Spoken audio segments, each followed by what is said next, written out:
আসসালামু আলাইকুম। 2025 সালের ষষ্ঠ শ্রেণীর শিক্ষার্থীবৃন্দ, আশা করি সবাই ভালো আছো। আজকে যে ক্লাসটি নিয়ে আসলাম সেটা হচ্ছে অনুপাত ও শতকরা অনুশীলনী 2.1 সমাধান। আশা করি সবাই দেখবে এবং খাতা কলম নিয়ে অবশ্যই বসবে, ক্লাসটি দেখার চেষ্টা করবে। দেখো, নিচের সংখ্যাদ্বয়ের প্রথম রাশির সাথে দ্বিতীয় রাশিকে অনুপাতে প্রকাশ করো। এটা কি অনুপাত দ্বয়ে প্রকাশ করতে বলছে। চলুন আমরা অনুশীলনের অঙ্কে চলে যাই। তো দেখো, এখানে ক নম্বর দেওয়া আছে 25 ও 35কে অনুপাতে প্রকাশ করতে হবে। তো আমরা যখন অনুপাতে, অবশ্যই অনুপাত শব্দের অর্থ বা অনুপাত মানে হচ্ছে ভাগ করা বা ভাগ চিহ্ন। এখন এর সমাধান হবে কত? ক সমাধান 25 অনুপাত 35। তো আমরা এটা কীভাবে সমাধান করতে পারি? দেখো, 35 এবং 25কে যে কোনো একটা সংখ্যা দ্বারা কী করতে হবে? ভাগ করতে হবে। দেখো এখানে কি দ্বারা ভাগ করা যায়? দেখো 5 দ্বারা, দেখো তো ভাগ করা যায় কিনা।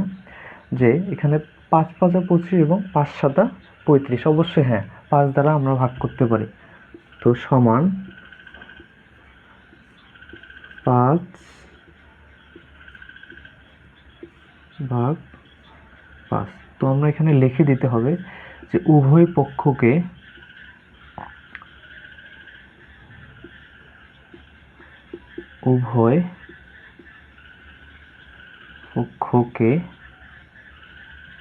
পাঁচ দ্বারা ভাগ করে।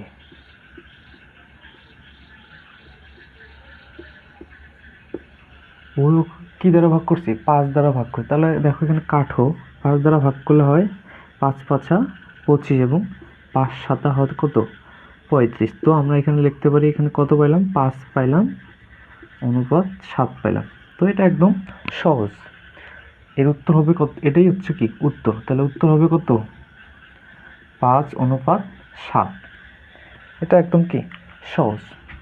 খ নম্বর বলছে, দেখো এখানে খ নম্বর বলছে কি, এটা একটা মিশ্র ভগ্নাংশ আছে। এটা কি আছে? মিশ্র ভগ্নাংশ আছে।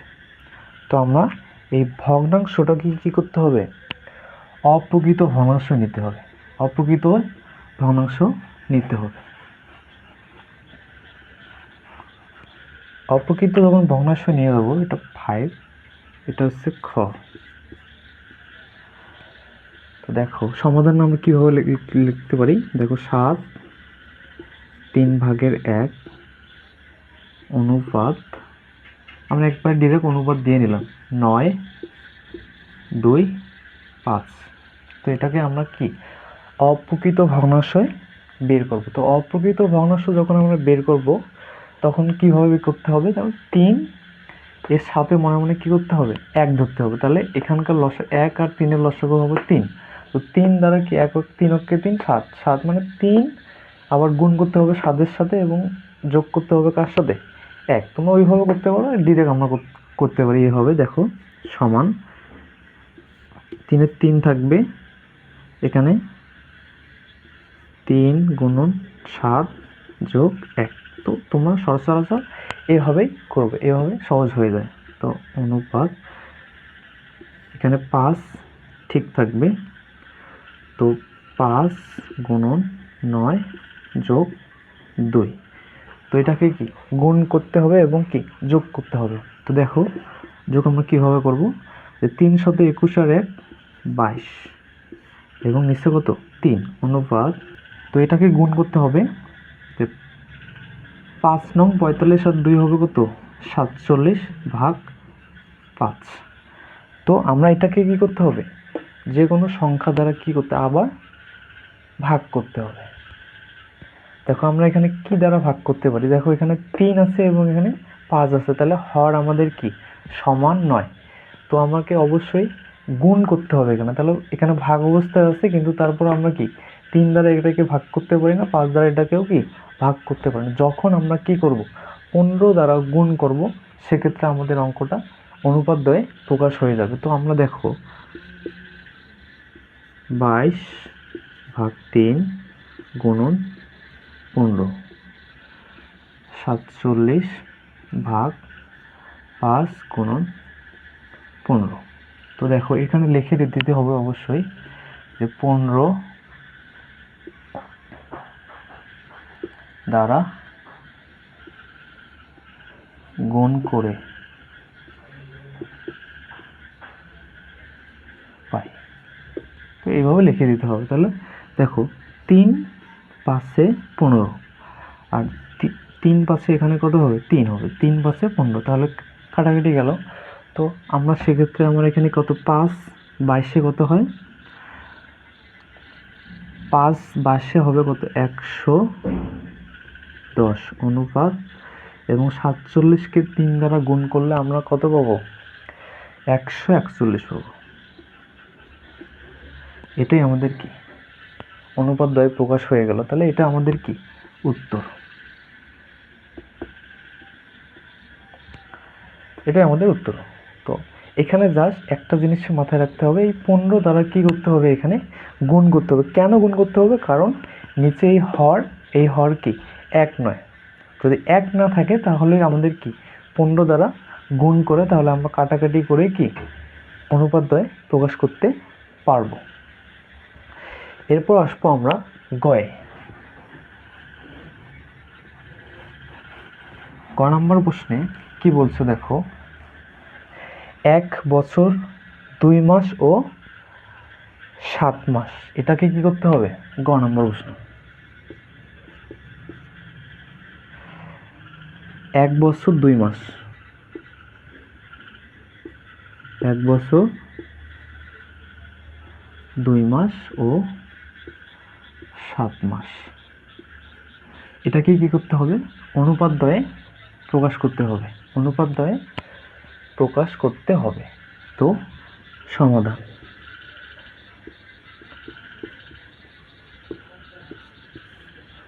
দেখো এখানে 1 বছর 2 মাস, তো অবশ্যই তোমরা মাথায় রাখতে হবে বা মনে রাখবা যে যখন আমরা অনুপাত দ্বয়ে প্রকাশ করব সেক্ষেত্রে কি দুইটা পদে কি সমান হতে বা এক হতে হবে। এখানে দেখো মাস আছে, এখানে কি বছর আছে, 1 বছর 2 মাস, তাহলে আমরা কি করতে সমজাতীয় করে নিতে হবে। তাহলে হয় মাস করে নেব, তাহলে বছর করে নেব। তাহলে দেখো এখানে 7 আছে, এখানে 1 বছর 2 মাস আছে, এখানে এই 7কে আমরা কি বছরে প্রকাশ করতে পারি না, কারণ 1 বছর সমান কি 12 মাস, তাহলে এখানে 12 মাস নেই, তাহলে কম আছে যেহেতু, তাহলে আমরা এটাকে আমরা কি মাসে পরিণত করব। তাহলে আমরা জানি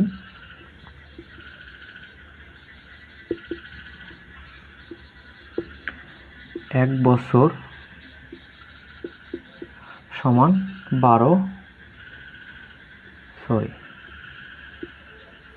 মাস, তাহলে 1 বছর 2 মাস মানে অতএব কি 12 যোগ হবে কত 2, কত হলো 14 হলো, 14 মাস, 14 মাস হয়ে গেল এখানে। তো অতএব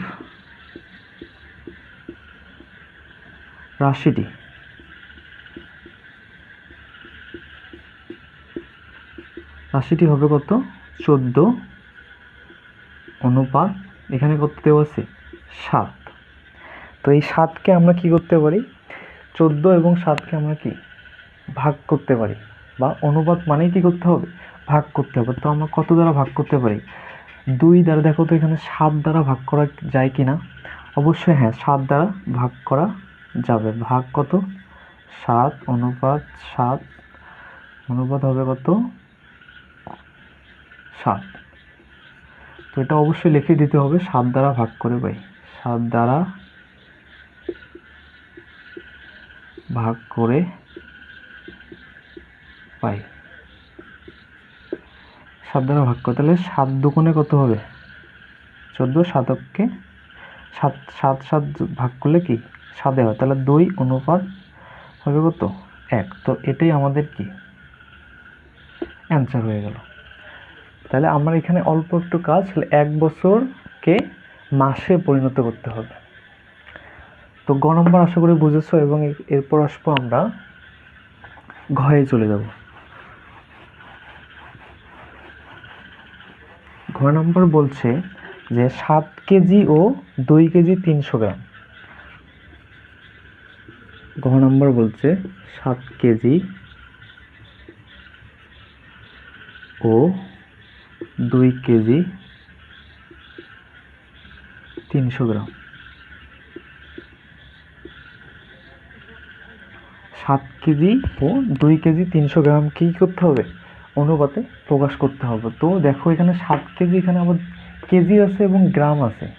তো দেখো আমরা যদি এখানে কেজি তৈরি করতে চাই, কিন্তু কেজি এখানে হবে না, কারণ এখানে 300 গ্রাম কি বেশি আছে বা গ্রামে প্রকাশ করা আছে। তো আমরা সবগুলোকে যদি গ্রামে প্রকাশ করি তাহলে কি আমাদের অনুপাতে প্রকাশ করতে কি সুবিধা হবে।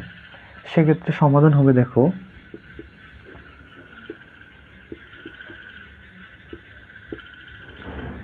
আমরা জানি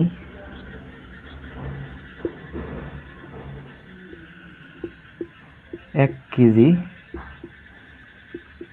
সমান 1000 গ্রাম, এটা সবাই জানি আমরা। তাহলে এখানে কত 7 কেজি আছে, অতএব 7 কেজি 1000 গুণন 7 কত হবে? 7000 কেজি গ্রাম। ঠিক আছে, সেম ওটা এইভাবে বের করতে হবে যে 1 কেজি সমান 1000 গ্রাম। এখানে 300 গ্রাম আছে, তাহলে অতএব 1 কেজি সরি 2 কেজি আছে, এটা হবে 2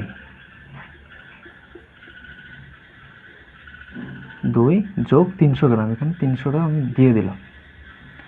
তো হবে কত? 2300 মানে 2300 গ্রাম। তো দেখো তাহলে অতএব কি হবে, এখানে করি, এখানে আছে 7000 পেলাম এবং 2300 পেলাম, তাহলে রাশিটি হবে, অতএব রাশিটি 7000 অনুপাত 2300। এখন এটাকে আমরা কি করতে হবে? ভাগ করতে হবে। অনুপাত মানে অবশ্যই মনে রাখবো ভাগ। তো দেখো এখানে যদি আমরা 100 দ্বারা ভাগ করি, দেখো তো এখানে হয় কি না। 100 দ্বারা যদি ভাগ করি দেখবা যে হয়ে যাবে। তো এখানে লিখবা সমান 7000 ভাগ 100 অনুপাত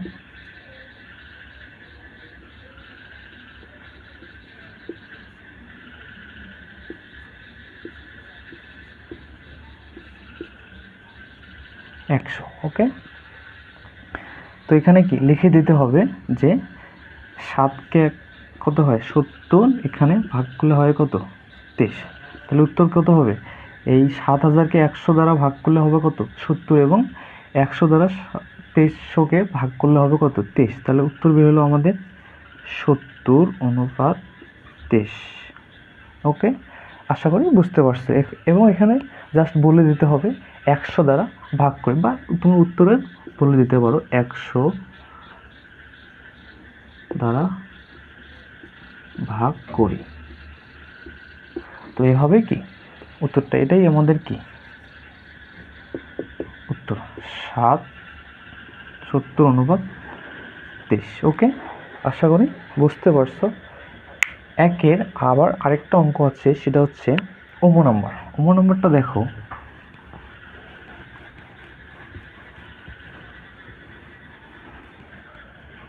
৳2 ও 40 পয়সা। ওমো নাম্বার হচ্ছে কি 2 টাকা ও 40 পয়সা। 2 টাকা ও 40 পয়সা। দেখো আমরা অনুপাত যখনই প্রকাশ করব সেক্ষেত্রে কি দুইটাই কি এক হতে হবে, হয় এখানে টাকা হতে হবে, এখানেও টাকা হতে হবে, হয় এখানে পয়সা আছে, এখানেও কি পয়সা হতে হবে, তবেই কি আমাদের অনুপাতে প্রকাশ করা ভালো হবে। তো আমরা জানি কি সমাধান দেখো,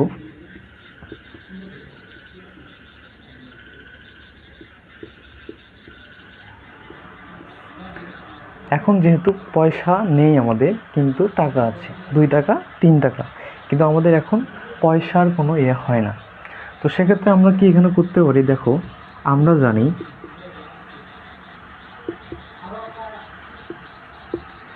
1 টাকা সমান 100 পয়সা। তো এখানে 2 টাকা, মানে অতএব কি 2 টাকা সমান 100 গুণন 2 সমান কত হবে, 200 পয়সা। 200 পয়সা, দেখো এখানে 40 পয়সা, তাহলে অতএব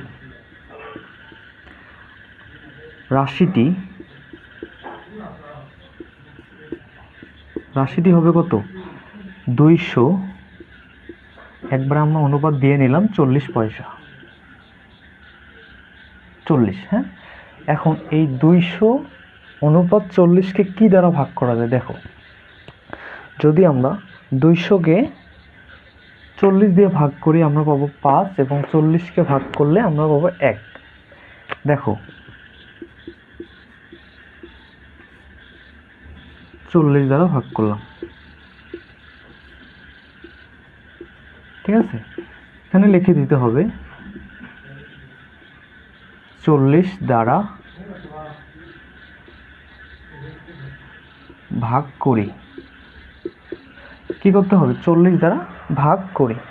তো এখানে দেখো 40 দ্বারা যদি আমরা ভাগ করি তাহলে আমরা এখানে পাবো 5, এখানে পাবো কত, 1। ভাগ করলে আমরা কি দেখো 40কে 40 ভাগ করলে 1 টাকা পাবো, এখন 200কে 40 দ্বারা ভাগ করলে আমরা পাবো কত, 5। তাহলে এখানে 5:1।